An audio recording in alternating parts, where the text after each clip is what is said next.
কোরআনটা পড়বেন ফজরের পরে সূরা ইয়াসিন,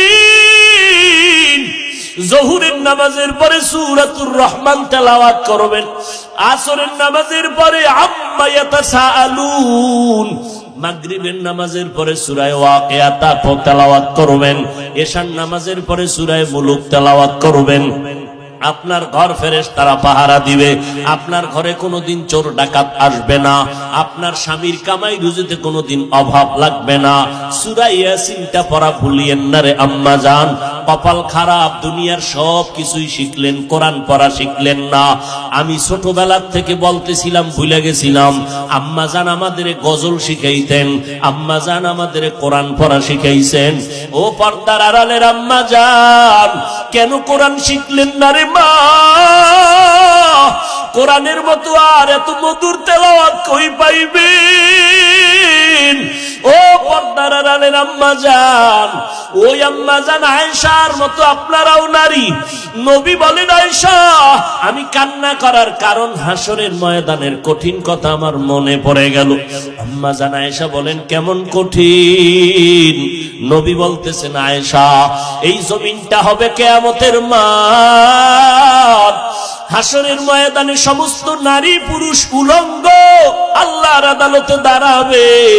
আল্লাহ পাক গরম মেজাজ নিয়ে কুদরতের আওয়াজ দিয়া বলবেন, লিমানিল মুলকুল ইয়াউম। আল্লাহ পাকের কুদরতের রাগান্বিত বড় আওয়াজে হাসরের ময়দানটা কেঁপে উঠবে।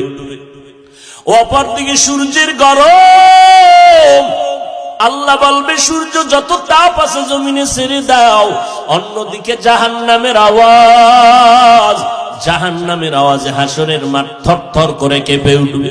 নবীজি বলেন, ও আয়েশা নবীদের কোনো গুনাহ নাই, সেই নবীরা পর্যন্ত কান্না শুরু করবেন, হাউমাউ করে কাঁদবেন আর বলবেন, উম্মতের কথা সব নবীরা ভুলিয়া কাঁদবেন, আল্লাহ আমাকে বাঁচাও। আদম নবী কান্না শুরু করবেন, আল্লাহ আমারে বাঁচাও। মুসা নবী কান্না করবেন আর বলবেন, আল্লাহ আমারে বাঁচাও। সূর্যের গরম সহ্য করা যায় না, জাহান্নামের আওয়াজ কানের মধ্যে নেওয়া যায় না। এমন এক কঠিন পরিস্থিতির মধ্যে ইব্রাহিম নবী কাঁদবেন আর বলবেন, আল্লাহ আমারে বাঁচাও। একজন নবী ও উম্মতের কথা কেউ স্মরণ করবেন না। আম্মা জান আয়েশা বলেন, নবী তখন আপনি তো দু জাহানের সরদার, রহমতের নবী, আপনি তখন কি করবেন? আম্মা জানকে নবী বলেন, ও আয়েশা ওই সময় আমি কোন উম্মতের কথা নিজের চিন্তা বাদ দিয়া আমি আল্লাহর দরবারে মাকামে মাহমুদে সিজদায় পড়ে কাঁদব আর বলবো, আল্লাহ আমার উম্মতের বাঁচাও, আমার উম্মতের বাঁচাও। আমি একবারও আমাকে বাঁচানোর কথা বলবো না, আমি আমার মেয়েকে বাঁচাও বলবো না, আমি আমার স্ত্রীকে বাঁচাও বলবো না, আমি বলবো আল্লাহ আমার উম্মতের বাঁচাও। আম্মা জান আয়েশা বলেন, আপনার কান্নার পরে কি হবে? আল্লাহ বা নবী বলেন, ও আয়েশা তখন আমার আল্লাহর অন্তরে মায়ার জোশ আসিয়া যাবে।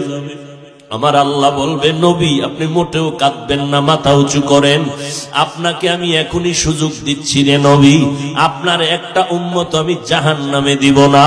আপনি বাঁচিয়া বাঁচিয়া এই কোটি মানুষের মধ্য থেকে উম্মত গুলো জান্নাতের দিকে নিয়ে যান। আম্মা জান বলেন, নবী তখন আপনি কি করবেন? নবী বলেন, আমি কোটি কোটি মানুষের মধ্যে উম্মত গুলো বাঁচিয়া আরশে আজিমের নিচে নিয়ে বসাবো। আল্লাহর নবীর